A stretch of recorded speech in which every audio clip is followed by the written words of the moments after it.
اب اگلی بحث یہ ہے یہ قرآن کب اور کہاں نازل ہوا. یہ عام معلوماتی شے ہے، اس میں کوئی پیچیدگی نہیں ہے، لیکن اس کی اہمیت ہے بہت ضروری ہے. وہ میں انشاءاللہ اگلی بحث میں جبکہ قرآن کے سمجھنے کے جو اصول ہیں ان کو بیان کروں گا تو وضاحت سے بات آئے گی. یہ کہ یہ عام معلوماتی ایک ہمارے ذہن میں خاکہ رہنا چاہیے، زمان و مکان کا کیا رشتہ ہے قرآن کے ساتھ. قرآن نازل کب ہوا؟ ہمارا چونکہ عام طور پر جو معمول ہے، ہم تو جو کرسچین ایرا ہے اس کے حوالے سے ہمارے ذہن کے اندر سارا حساب کتاب ہے، تو سن 610 عیسوی سے لے کر 632 عیسوی تک شمسی حساب سے 22 سالوں میں قرآن نازل ہوا ہے. 571 حضور کی ولادت کا سال ہے، 571 عیسوی.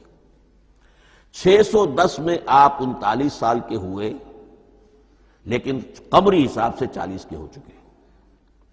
610 میں قرآن کی تنزیل شروع ہوئی اور 632 میں آپ کا انتقال ہوا. 22 برس زمانی اعتبار سے نقشہ ذہن میں رکھیے.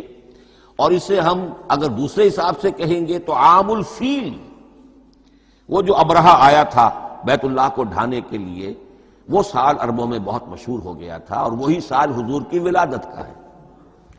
تو عام الفیل ہی میں حضور کی ولادت ہوئی، لہذا 40 عام الفیل میں قرآن مجید کا نزول شروع ہوا اور 11 ہجری تک یہ 23 برس بنتے ہیں قمری حساب سے. ایک رائے یہ بھی ہے کہ قرآن کا نزول 20 برس میں ہوا ہے، اور اس میں وضاحت یہ ہے کہ پہلے 3 سال اللہ تعالی نے ایک فرشتے کو حضرت اسرافیل علیہ السلام کو مامور کیا تھا حضور کی تعلیم پر. دنیاوی اعتبار سے حضور نے کوئی تعلیم حاصل نہیں کی، آپ امی تھے. آپ نے دنیاوی اعتبار سے کسی کے سامنے زانو تلمس طے نہیں کیا، کہیں کوئی تعلیم حاصل نہیں کی، کہیں کوئی تحصیل علم نہیں کی. لیکن اللہ تعالیٰ نے علمہ شدید القوا، اللہ تعالیٰ نے جو کچھ انہیں سکھایا ہے، جو علم انہیں عطا کیا ہے، تو ایک روایت یہ ہے کہ 3 برس تک، اور اس کے بعد پھر قرآن نازل ہونا شروع ہوا تو 20 برس تک قرآن نازل ہوا. لیکن وہ لوگ بھی مانتے ہیں کہ سورہ علق کی آیتیں نازل ہو چکی تھی، پھر 3 برس کا وقفہ ہے. سورہ علق کی آیتیں کیا ہے؟ جو پہلی وحی ہے، اقرأ بسم ربک الذی خلق خلق الانسان من علق اقرأ وربک الاکرم الذی علم بالقلم علم الانسان ما لم یعلم. گویا کہ بسم اللہ ہو رہی ہے محمد الرسول اللہ صلی اللہ علیہ وسلم کی تعلیم کی. اور جن گھرانوں میں چل رہا ہو بسم اللہ بچوں کی کراتے ہیں، ایک تقریب کی شکل میں منعقد کرتے ہیں. ہمارے ہاں یہ رواج تھا، اب ہم چھوڑ چکے ہیں، کہ جو تقریب بھی حضور کی اور صحابہ کی زندگیوں سے ثابت نہ ہو، ہمیں کوشش کرنی چاہیے کہ ان تقریبات کا سلسلہ منقطع کریں. ما انا علیہ واصحابی، ہماری تقریبات جو ہیں وہ بس وہیں تک محدود رہنی چاہیے. بہرحال وہ جو ایک چلتی ہے روایت، 4 سال 4 مہینے 4 دن کا بچہ یا بچی ہے تو بسم اللہ یہی آیتیں پڑھی جاتی ہیں. پڑھ تو نہیں سکتا، انگلی رکھ کر پڑھانے والا کوئی عالم دین بیٹھ جاتا ہے سامنے، وہ نہا دھو کر بچہ یا بچی بیٹھی ہوئی ہے اور اس کو اقرأ بسم ربک الذی خلق خلق الانسان من علق اقرأ وربک الاکرم الذی علم بالقلم علم الانسان ما لم یعلم. اب اس میں تو سارا پڑھنے پر زور ہے، حصول علم پر زور ہے، کسی تبلیغ کا حکم ہی نہیں. ابھی رسالت کا کوئی تذکرہ کچھ بھی نہیں، اس میں تو قیامت کا بھی کوئی ذکر نہیں.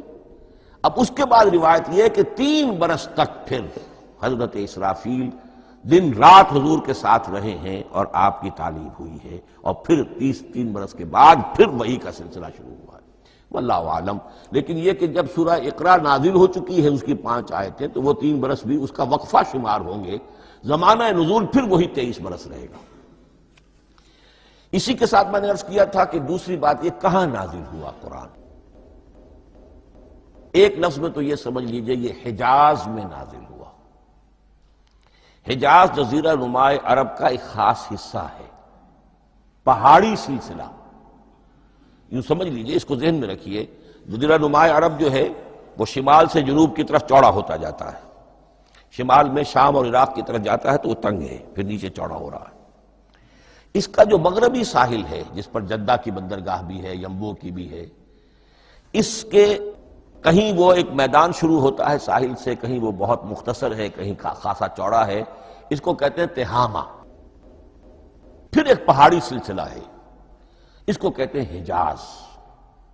یہ پہاڑی سلسلہ جو ہے اس کے بعد جو ہے وہ نجد کہلاتا ہے، وہ سطح مرتفع ہے، پلیشو۔ تو یہ تین حصے ہیں جزیرہ نما عرب کے جغرافیائی اعتبار سے، اور حجاز کہتے بھی ہیں پردے کو، حاجزن، پردہ جو دو چیزوں کے درمیان حائل ہو جائے۔ تو یوں سمجھیے کہ یہ فلیٹ ہے نجد کا، اور یہ فلیٹ ہے میدان، یہ ہے تہامہ کا، اور درمیان میں یہ پہاڑی سلسلہ کھڑا ہوا ہے، تو یہ گویا کہ ان دونوں کو جدا کر رہا، یہ حجاز ہے۔ اس حجاز ہی کا شہر مکہ ہے، اس حجاز ہی کا شہر مدینہ ہے، اس حجاز ہی کا شہر طائف ہے، اس حجاز ہی کی آخری ٹپ سمجھ لیجئے تبوک ہے۔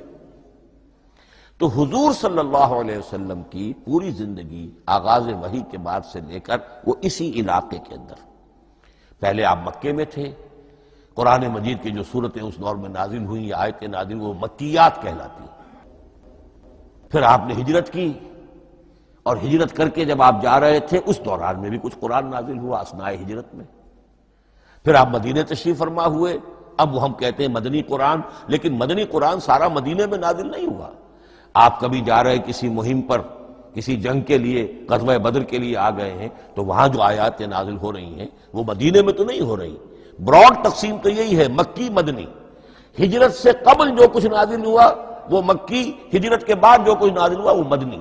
لیکن صرف مدنی کہنا صحیح نہیں ہے، اثناء سفر تبوک، اتنا طویل سفر ہے آپ کا، اس کے دوران آتے جاتے قرآن نازل ہوتا رہا۔ لیکن یہ بات نوٹ کر لیجئے کہ پورا قرآن حجاز ہی میں نازل ہوا ہے، یہ تمام شہر، یہ تمام علاقہ حجاز کہلاتا ہے۔ قرآن مجید کی 2 آیات کے بارے میں یہ روایت موجود ہے صحیح مسلم میں، حضرت عبداللہ ابن مسعود رضی اللہ تعالی عنہ سے، کہ سورہ بقرہ کی آخری 2 آیات حضور کو شب معراج میں عطا ہوئی ہیں، وہ زمین پر نازل نہیں ہوئیں بلکہ حضور نے آسمان پر پہنچ کر ان کو حاصل کیا ہے۔ یہ امت کے لیے شب معراج کے تحفے کے طور پر یہ 2 آیتیں، آمن الرسول بما انزل الیہ من ربہ والمؤمنون کل آمن باللہ وملائکتہ وکتبہ ورسلہ لا نفرق بین احد من رسلہ وقالوا سمعنا واطعنا غفرانک ربنا والیک المصیر۔ پھر آخری آیت جس میں طویل ترین دعا ہے۔ یہ 2 آیات جو ہیں مستثنا کر لیجئے تو باقی جو ہے قرآن مجید وہ پھر پورا حجاز میں زمین پر نازل ہوا ہے، محمد رسول اللہ صلی اللہ علیہ وسلم کے قلب مبارک پر۔